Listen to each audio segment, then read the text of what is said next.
Disso aqui, vamos emendar no Donald Trump, que você viu que saiu uma resposta do Donald Trump com Lula, e eu vou emendar com Caiado e eleições. Então vamos começar aqui. Olha só, pessoal. Aquele assunto, será que favela is the new Oruan? Começo essa live com essa pergunta.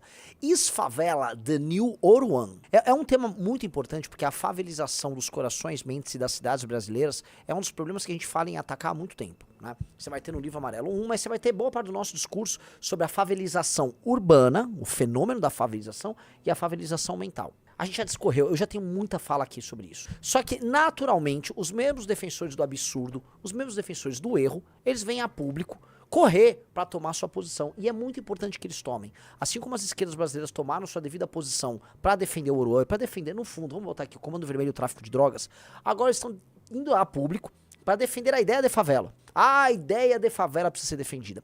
E o melhor, neste caso aqui, diferente do caso do Oruan, como ele não desperta tanto medo assim na direita bolsonarista, alguns bolsonaristas vão entrar.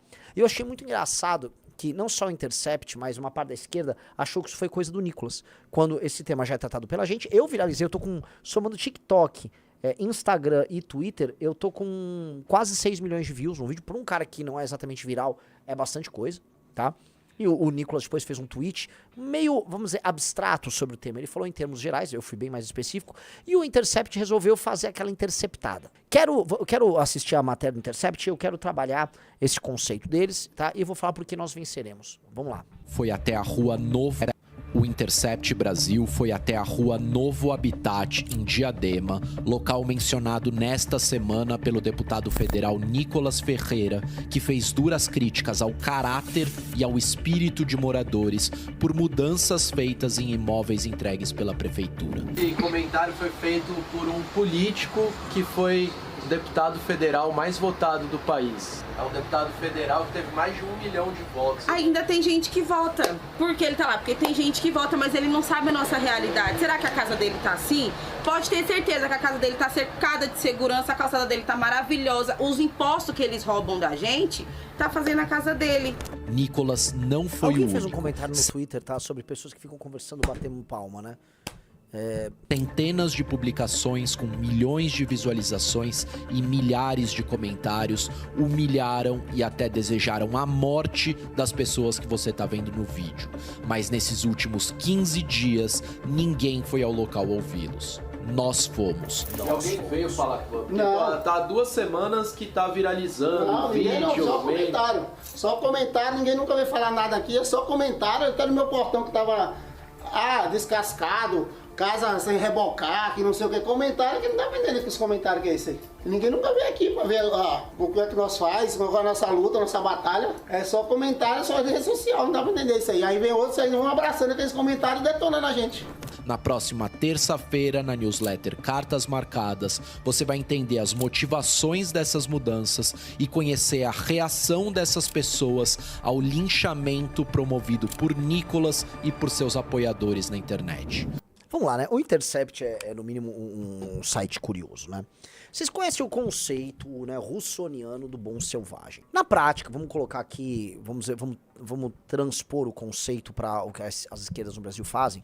Você tem uma massa de pessoas no Brasil, as pessoas mais pobres, que elas são usadas como, vamos dizer, seres que possuem muitos direitos. Ah, a Constituição garante o direito e nenhum dever. E aí, né, ele não tem nenhum dever porque ele é um bom selvagem, igual uma criança. A criança ela é titular de direitos, né, dos mais diversos, mas ela não tem deveres. E as pessoas mais pobres no Brasil são tratadas como titulares de direitos, mas não de deveres. Basta, porém, começar a ganhar algum dinheiro, aí o Estado olha para ele e fala, não é mais bom selvagem não, eu vou tirar alguma coisa dele. Mas enquanto a pessoa está nesse estado de pobreza, em que ela é passível de ser utilizada por causas políticas diversas, e utilizada como massa de manobra, ou ter seu voto comprado na próxima eleição, aí ela entra nesse status. E foi assim que o Intercept foi tratar. Ele foi tratar dessas pessoas como pessoas que são titulares apenas de direitos, tá ok? E é importante a gente colocar isso. Veja, a pessoa, a moça, ela faz um discurso, e é importante a gente voltar ao discurso dela, vinculando isso ao... como é que é? Que você passou uma coisa na tela, eu fico prestando atenção, eu acabo me perdendo. A moça, ela fez esse discurso aí, e ela vinculou isso à ideia de impostos, né? E assim, a gente precisa entrar nesse assunto, porque naturalmente o Brasil é um país que tributa demais, inclusive essa moça, ela gasta boa parte da sua renda, não sei qual é, pagando impostos, né? Porque ela paga os impostos no consumo.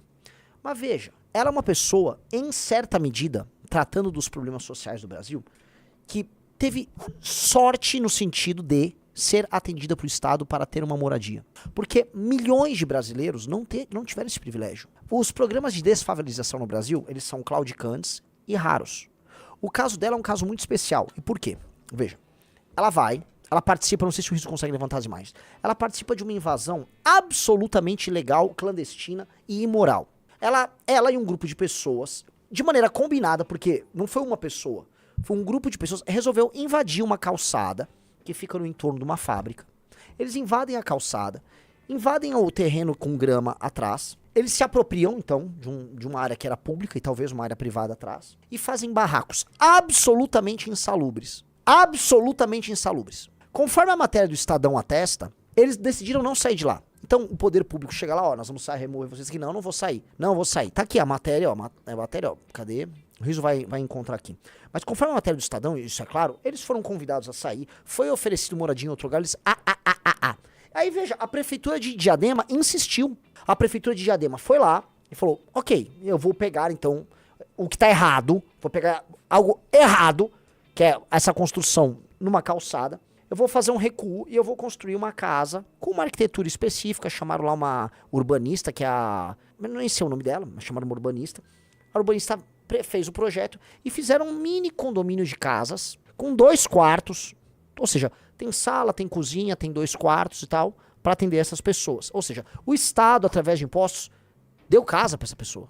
Essa pessoa, deixa eu colocar, essa pessoa teve um presente oriundo do Estado que milhões e milhões de jovens trabalhadores no Brasil não têm. Quando eu falo jovens trabalhadores, eu tô falando para você que eventualmente está me assistindo. Você que está me assistindo, ou você mora com os teus pais, ou você paga aluguel. Eu queria saber o seguinte, olha só, abre uma enquete aqui no chat, quanto das pessoas aqui moram com os pais, pagam aluguel, ou tem uma casa própria? Faça essa enquete agora, Rizzo. Essas pessoas que são, vamos dizer, a maior parte das pessoas economicamente ativas do Brasil, não dispõem desse privilégio de ver o Estado lhe dando uma casa. E lhe deu uma casa muito decente. Eu, pessoalmente, moro num apartamento e tenho um quarto. Eu moro num estúdio. E não pago barato por morar no estúdio. Muitas pessoas vivem assim, apartamentos pequenos. Esta pessoa foi dada uma casa e ela exigiu que a casa ficasse situada naquele lugar que eles fizeram a invasão. Foi dado. E aí eles, pera, a casa não está atendendo o meu interesse. Veja só, põe na tela, ó. Os sobrados que viralizaram são chamados de casas cubo pelas dimensões e o formato. Foram projetados pela arquiteta Fabrícia Azulin, então na prefeitura, hoje professora na Unicamp. As construções foram a solução encontrada diante da negativa, vou repetir, negativa, de 11 famílias de deixarem uma estreita área nas proximidades de uma indústria e uma área verde fechada. Ali viviam há anos em barracos improvisados com madeira e materiais diversos. Ou seja, eles viviam em barracos de madeira e materiais diversos. A eles foi dado uma casa! E eles falaram, não é o suficiente. O que eles fazem? Eles reiniciam o processo de apropriação do espaço público, tomam as calçadas, com construções ilegais, chance de cair, e voltam a construir. E voltam. Jogo que segue. Na maior parte das casas sem acabamento, destrói o espaço público, fica aquela coisa que não é, que é rua de periferia que não tem calçada, porque a ideia de um espaço público, a via pública de circulação, não existe. O poder público se faz de louco e o jogo segue. E aí a pessoa que é uma privilegiada por ter recebido do Estado algo que a maior parte das pessoas, faveladas ou não tem direito, ou não tiveram o privilégio de ter, que é uma assistência do Estado para ter uma casa própria.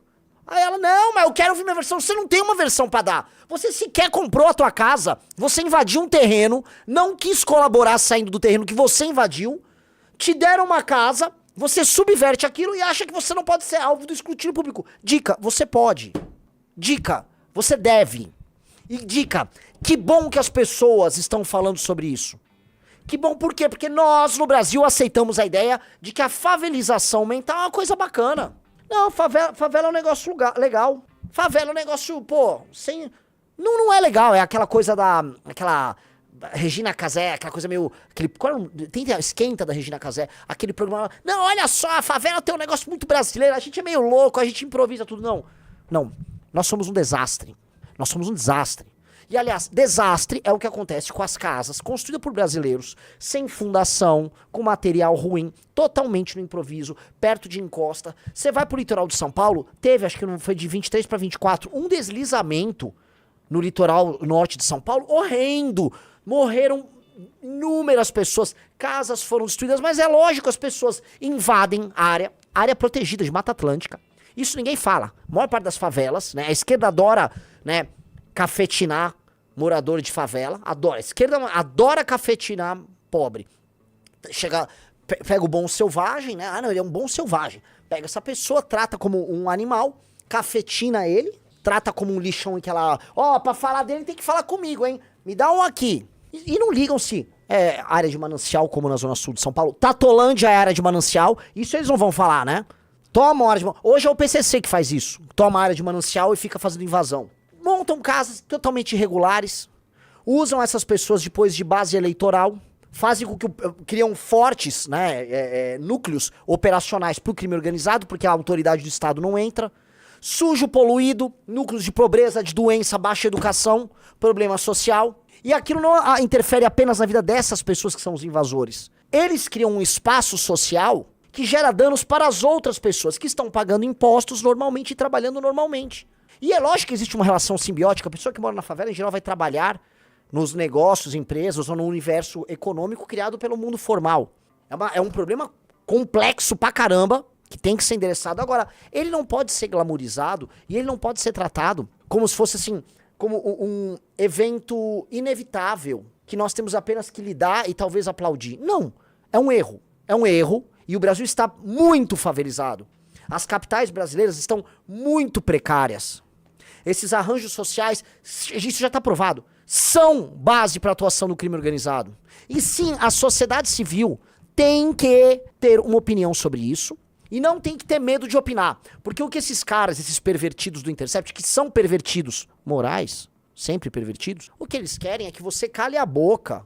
E vão querer... Ô, cala a boca aí, você é preconceituoso. Não, você não vai calar a boca de nada. Você vai ter sua opinião e você vai votar contra esses caras, tá? E mais do que isso, você tem que propor uma solução, que é o que nós estamos trabalhando. Nós temos que desfavelizar o Brasil, que é um longo processo. Mas nós temos que desfavelizar o nosso país. Porque a favela é um problema de infraestrutura, claro. É um problema social, claro. Mas ela nasce de um problema de infraestrutura, um problema social. Também nasce de um problema cultural. E aí ela vai tendo seus próprios desdobramentos. Porque a favela coloniza a mente das classes médias. A favela produz os seus subprodutos, como o crime organizado, que utilizam aquilo lá como base para atuação. E aí, cara, a favela é o lar da moto e do carro roubado, que é desmanchado. A favela é o lar da atuação, de onde ficam escondidos boa parte do aparato operacional do crime organizado, as bicas em que a droga depois é fornecida para os outros lugares. A favela como instituição é um lugar que tem que ser desconstruído. E nós temos que trazer soluções das mais diversas. O que não dá é para ter favela. Porque não há como ter um país sério com favela. Não há. A favela é uma coisa que assusta as pessoas. E você não pode perder sua capacidade de olhar para uma favela e falar, cara, isso aqui é assustador. Isso tá errado. Isso é um fruto de um erro no passado e ele tá errado até agora. Nós não podemos, eu vou repetir aqui, nós não podemos naturalizar como nós já naturalizamos a ideia de favela. E uma das coisas que o Rio de Janeiro, tá? E aí aquela elite maldita que tem lá, a Rede Globo, aquela gente maldita, tarados, pervertidos, vagabundos, safados, imorais de toda sorte, fizeram ao longo de décadas, foi você crer que isso é parte da nossa cultura. Cara, morar numa casa sem reboco, fruto de uma invasão, numa área controlada pelo crime organizado, não deve ser parte da cultura de ninguém. Isso não é legal. E o subproduto, que os caras veem, não, mas veja só, tinha o samba, a roda de samba, o Cartola, beleza. Teve lá o Cartola há trocentos anos atrás, tá legal? Agora você não tem um Cartola. Agora você tem, sei lá, o MC Beiquinho. Sempre são os homens mesmo. O MC Vecote, MC Oruan, né? E definitivamente, cara, não me venha me falar que nós estamos tendo uma perda cultural em abdicarmos da produção desse MC. Nós não estamos perdendo nada, cara. Tá todo mundo ganhando. Todo mundo tá saindo ganhando dessa história. Vamos acabar com a ideia de favela. Vamos acabar com a indústria da favela. Nós precisamos fazer isso. Isso é uma demanda civilizacional do Brasil. Para fazer isso, nós temos que fazer entendendo que tudo é um processo. Não há desfavelização que não passe por catalogar absolutamente todas as moradias ilegais e irregulares que existem no Brasil. Não há como fazer isso também com uma lei. Hoje você tem as leis de zoneamento nas cidades. Cara, a gente tem que ter um estatuto de desfavelização que proíba toda nova invasão que venha acontecer no Brasil de agora em diante. É um marco zero. Ah, o cara tá invadindo lá uma área em Goiânia agora. Cana, vai preso. Ah, mas cana, vai preso. Ah, não, eu sou do movimento de moradia, vai preso. Já, seu movimento vai ser criminalizado. Ah, não, mas veja só, nós estamos com uma causa que as mulheres da Fundação Olga Benário... Presos! Invadir em qualquer lugar da cana. Vai invadir um lugar na China. Eu vi outro dia aquele imbecil do Galo de Luta indo fazer uma invasão em Portugal. Cara, os portugueses lá, por mais bundão que seja, já derrubaram. Agora vai fazer isso na China. Imagine você mandar o Galo de fuga pra China. Não, vou fazer uma invasão aqui. Lá você tem controle migratório. Então vamos supor, Rafael Almeida Rizzo, que o Galo de Luta, de maneira muito corajosa, vá atrás dos uigures, na região oeste da China. Junte um monte de uigur. Primeiro que eles já estão quase em campo de concentração, mas vamos supor que ele conseguiu juntar 200 uigures, levou lá pra Xangai e vai fazer, vou invadir esse terreno aqui em Xangai. O que vai acontecer com o Galo de Luta e os uigures invasores de terreno em Xangai? Rafael Almeida Rizzo, um chute. Vai acontecer mais ou menos o que tá na sua camiseta que você lançou aqui. Prendeu, matou. Vai todo mundo em cana, no mínimo. E o Galo de Luta vai sumir. Ele vai lutar na puta que pariu dele. É isso que vai acontecer com o Galo de Luta. Sacou? Não tem movimento de moradia ali. Ai, mas a China é um lugar autoritário. Veja só, tá na hora de, diante do cometimento de crime, o Estado brasileiro ser autoritário. Diante de um crime, que é óbvio, que gera danos pra todo mundo, o Estado brasileiro tem que firmar sua autoridade. Fazer valer a autoridade. Porque um dos problemas nossos é a ausência de autoridade do Estado. Um ladrão vem, assalta você, dá um tiro em você, vai preso e é solto logo depois. Qual a autoridade do Estado em fazer valer a lei e o sentimento de justiça? Nenhum. Se o Estado está sendo incapaz de prover liberdade para os seus cidadãos, justiça e proteção e segurança, qual o papel do Estado? Nenhum. O Estado não tem autoridade nenhuma. No máximo ele fica cobrando imposto e sustentando uma caterva de vagabundos que ficam presos dentro da máquina estatal brasileira, ganhando dinheiro às tuas custas. Aí isso a gente chama de Estado brasileiro, que é o que acontece. Mas não me venham me falar, definitivamente, tá, que o Estado brasileiro estabelece alguma autoridade. E é muito engraçado que, não, eu tenho críticas ao modelo chinês. Quem não terá críticas ao modelo chinês? Dito isso, o modelo chinês, em várias áreas em que é importante ter muita autoridade no Estado, ele tem, e eu acho legal pra caramba. Ai, não, um morador de rua mijou na praça, o chinês prendeu ele. Porra, que chinês based. Puta chinesão. Volta aqui lá. Chinês, ali, eu tô só aprendendo com você, tomando nota. Acabou. Vai pro Vietnã, mesma coisa. Singapura, meu velho, Singapura. Não sei se dá cana ainda. Por favor, pode checar no Google, inteligência artificial. Mas você jogava chiclete no chão, na rua, sabe que suja toda a rua, as calçadas com chiclete velho grudado no chão? Não sei se dava cana, mas dava umas multas. É isso. Precisamos disso. O Brasil precisa desesperadamente de lei e ordem. E lei e ordem precisa ser estabelecido definitivamente com um Estado moralizante e com gente que deu exemplo. Que eu entendo quem diz o seguinte, Renan, como vai ter lei e ordem num lugar que é uma esculhambação? O Brasil é uma esculhambação. Tá, eu entendo. Eu entendo o ponto. Todo mundo sente que é uma esculhambação. E o próprio Estado fala, pô, eu tô esculhambando, eu lá vou cobrar alguém. Só que tá meio que cada um por si. Você vai ter que resolver. Ou parte da base da população, um movimento desesculhambante, coisa que não virá, ou parte do topo. Então nós temos que... Por isso que assim, qual o papel do Partido Missão, qual o papel do MBL, qual o papel da Valete? Formar uma aristocracia. O que é formar uma aristocracia? Formar os melhores assumirem as posições certas, não só na política, mas na cultura, na arte, nas ciências, na academia, no judiciário, na política. E é essas pessoas sempre dando um exemplo. E aí isso se irradia de cima para baixo. Porque essas pessoas terão autoridade moral para cobrar uma postura moral diferente de todos os outros estratos da sociedade. Se chegarmos à presidência da República agora, porque nós vamos chegar, é inevitável. Volto a missão vai chegar no poder. A questão é em qual eleição, tá? O que vai acontecer é que nós vamos chegar dando exemplo e nós vamos chegar para todos os outros poderes e para todas as outras instituições dando um exemplo. Falar, cara, eu preciso que você faça sacrifício conosco. Precisamos que todos deem um exemplo. Eu quero ver os líderes militares no Brasil virem a público justificar a mamata que são as aposentadorias militares. Não é possível que a gente submeta as pessoas no Brasil e o setor produtivo e as pessoas que trabalham e produzem, que sustentam essa merda toda, a todo tipo de humilhação, aumento de impostos como está sendo feito. Coisas das mais escorchantes. E os militares, ao topo dos militares, não, olha só, não, mas não vai mexer na minha posição. É impossível, é impossível. Nós vamos precisar sentar com todo mundo, só que não dá pra chegar no poder sem dar o exemplo. E a gente vai ter que dar o exemplo lá. Ok? Mas vamos voltar. Vamos voltar pra essa questão da esculhambação. A cultura da esculhambação e a cultura da favela tem tudo a ver. É inegável que tem tudo a ver. Porque a base da população passou a naturalizar algo que não é algo que não é natural.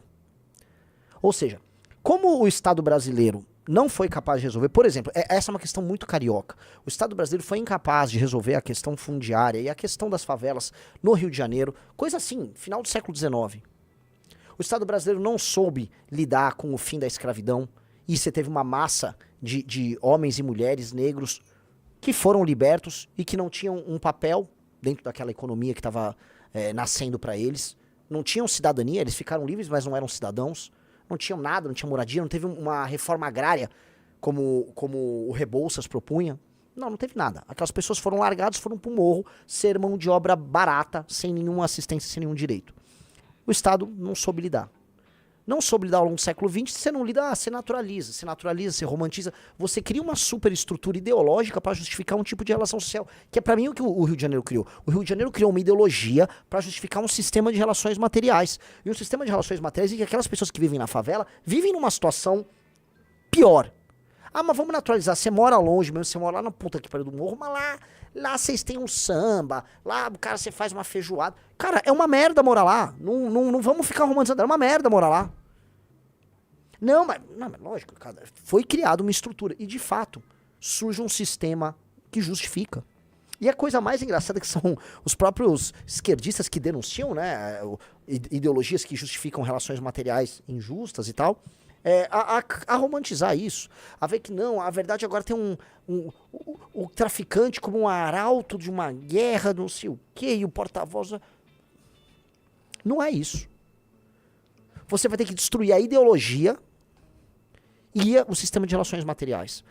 O universo de pessoas que vivem nas favelas, eles têm que ser plenamente inseridos dentro da economia formal, e o Estado brasileiro tem que ir lá pra dentro. E nós temos que construir bairros ali.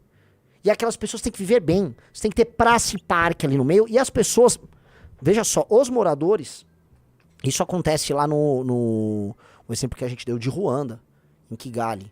O governo fez programas, as pessoas vão cuidar ali. Elas vão fazer varrimento, vamos trabalhar com as pessoas para criar a cultura delas cuidarem de um espaço que é público e que elas farão uso daquilo. Você olha, meus amigos, uma coisa que acontece em São Paulo, eu tava passando na frente de umas praças, um pouquinho mais afastadas. A coisa do morador de rua. O morador de rua ele se apropria de praças. Uma praça que é pública, ela fica completamente destruída de lixo. Não dá pra uma pessoa usar uma praça. A praça tá toda suja. E não há o que você possa fazer. O morador já se apropriou. Se você quiser você é um morador e botar um morador de rua pra fora, é mais fácil você ser preso. Não, mas que isso? Temos aqui um santo, que é um morador de rua que se apropriou dessa praça. Tá tudo sujo. E você, morador ali, tem que aceitar. Não. A construção da cidadania, a ideia de espaço público, a ideia de respeito, tem que ser inserida culturalmente nas pessoas. Destruição da ideologia anterior. E materialmente o Estado tem que ficar presente, tem que investir em infraestrutura e a gente tem que fazer essa inserção econômica das pessoas. Tem que destruir o crime organizado. Agora, isto aqui precisa de liderança séria. O que nós vemos é outra coisa. O que nós vemos é o poder estabelecido. E essa é uma merda. Porque isso aqui é um problema meio que... Vamos, você tem um bloco à direita, que é o Brasil produtivo e equivocado, mas é o nosso campo. Você tem o centrão, que é o Brasil mais pobre que vende o voto. E você tem as esquerdas. Centrão e esquerda se utilizam da favela como arma política. O centrão compra o voto da favela e leva os caras e entrega uns sacos de cimento, às vezes entrega uma obra, um campinho e tal. E a esquerda transforma essas pessoas em discurso. Crime organizado também se vale disso. Então a gente tem dois blocos de poder muito interessados na manutenção desse tipo de relação. Tanto que, curiosamente, você pega as periferias, vou citar aqui São Paulo, e elas pertencem ora ao PT, ora ao Centrão. A Zona Sul de São Paulo é dividida entre a família Tato, que é uma família... e a família do Milton Leite.